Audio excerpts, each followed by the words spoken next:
مسیح یسوع میں آپ سب کی سلامتی ہو، جتنے بھی لوگ ہمیں واچ کر رہے ہیں۔ ہم وہیں سے شروع کریں گے جہاں نمان کوڑی جو تھا وہ دریائے اردن میں جا کر جب 7 گوتے مارنے کے لیے ابھی کھڑا ہی تھا دریائے اردن کے کنارے پر، تو وہ سوچ رہا ہے اس بات کو کہ یہ اس دریا کا پانی کتنا مختلف ہے ہماری ندیوں سے، اور وہ اپنے ملازم کو کہہ رہا ہے کیا ہماری ندیاں اس سے صاف نہیں ہیں؟ یہ خدا کا نبی کہہ رہا ہے کہ جا کر اس میں 7 گوتے لگا۔ تو اس کے ملازم نے کہا کہ بس اس نے تو یہی کہا ہے نا کہ اس میں گوتے لگا 7، اگر وہ نبی اور کچھ کہتا تو کیا ہم نہ کرتے؟ اور ایسا ہی ہوا، نمان کوڑی جو تھا وہ نیچے اترا، اپنے رتھ سے اپنے گھوڑے سے نیچے اترا اور دریائے اردن میں اتر گیا۔ بس اس نے اس نبی کی بات کو، چاہے وہ غصے میں تھا لیکن فالو کیا، اس نے فالو کیا اس نبی کی بات کو، یاد رکھیں، اور وہ دریائے اردن میں اتر گیا۔ جب اترا تو 1 گوتا، دوسرا، تیسرا، چوتھا، 5واں، چھٹا، جب 7واں گوتا اس نے لیا تو بائبل بیان کرتی ہے کہ اس کا جسم ایک بچے کی مانت ہو گیا، اس کا جسم جو تھا وہ ایک اچھا جسم ہو گیا۔ تو میرے عزیزو، جب ہم خدا کی حکموں کو فالو کریں گے، خدا کی حکموں پر چلیں گے، ہماری روح، ہمارا جسم بالکل کلین اینڈ نیٹ ہوگا۔ جب وہ کلین اینڈ نیٹ ہو کر باہر آیا تو خوش ہو گیا، کیونکہ اس کے جسم میں جتنا بھی کوڑ تھا وہ چلا گیا تھا۔ اب اس کا نام صرف نمان تھا، کوڑی اس کے نام سے ہٹ گیا تھا کیونکہ اس کا کوڑ جا چکا تھا۔ اور جب وہ واپس آیا لیشا کے پاس تو پھر اس کی منت کرنے لگا کہ یہ ہدیہ نذرانہ جو میں لے کر آیا ہوں، سونا، چاندی، کپڑا، یہ تو رکھ لے۔ لیکن لیشا نبی نے اس کو اگنور کر دیا، اس کی آفرنگ کو ٹھکرا دیا۔ ایسا نہیں ہے کہ لیشا نبی آفرنگ نہیں لیتا تھا لیکن اس سے نمان سے آفرنگ نہیں لی۔ اور بائبل بیان کرتی ہے کہ نمان نے وہاں اقرار کیا کہ ہاں، اسرائیل کا خدا زندہ خدا ہے۔ یہ بات کہاں سے ٹری ہے؟ ایک ننھی لڑکی کی وجہ سے۔ آج ہم اگر پرابلم میں ہوں تو ہماری گواہیاں بھول جاتے ہیں، ہم اپنی گواہیوں کو بھول جاتے ہیں۔ ہم پریشانی میں ہوں تو ہم اپنا سب کچھ بھول جاتے ہیں، ہمیں صرف پریشانی یاد رہتی ہے، یہاں تک کہ ہمیں خدا بھی یاد نہیں رہتا ہے۔ اور وہ ننھی مبشرہ نے، چاہے وہ غلام تھی، ملازم تھی، اسیری میں تھی، اس کے باوجود اس نے یہوہ کے نام کو اونچا کیا اور اس نے گواہی دی کہ اگر میرا آقا نمان اسرائیل کے کسی نبی سے کہتا اور وہ اس پر ہاتھ رکھ کر دعا کرتا اور یہ چنگیائی پاتا، اور ایسا ہی ہوا۔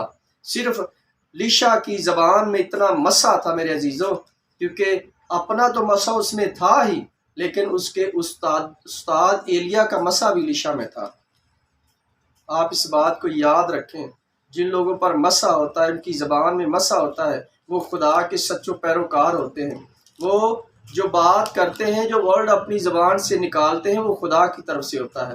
اور اس نے وہ ورڈ نکالا کہ جا یردن میں جا کر 7 گوتے لگا۔ وہ 2 بھی کہہ سکتا تھا، 3 بھی کہہ سکتا تھا، لیکن اس نے 7 کہا۔ جب وہ 7 گوتے 7واں مارا تو بائبل بیان کرتی کہ اس کا جسم جو تھا وہ ایک بچے کی مانت ہو گیا، وہ ٹھیک ہو گیا اور خوشی خوشی ایلیا کے پاس آیا۔ جب ایلیا نے اس کی آفرنگ کو ٹھکرا دیا، واپس چلا گیا، واپس ابھی جا ہی رہا تھا، تو جو لیشا کا اسسٹنٹ تھا، اسسٹنٹ مطلب چیلا، شگرت تھا، وہ اس کے من میں لالچ آ گیا کہ جو ہمارے استاد نے، ہمارے آقا نے آفرنگ کو ٹھکرایا ہے، ہو سکے نا تو میں یہ آفرنگ لے لوں۔ اور وہ باہر چلا گیا اس کے پیچھے نمان کے، اس کو کہتا ہے کہ تو مجھے کچھ دے دے، اور نمان نے اس کو چاندی اور کپڑے دے دیے۔ اور بائبل بیان کرتی کہ جب وہ لیشا کے پاس آیا تو لیشا ایک روحانی انسان تھا، روحانی نبی تھا۔ وہ ایسا نبی تھا کہ وہ بادشاہوں کے دلوں کے حال بتاتا تھا، ایسا نبی تھا کہ وہ آنے والے وقت کے حال بتاتا تھا۔ میرے عزیزو، ایسا اس کے اندر خدا کا پاک روح کام کرتا تھا۔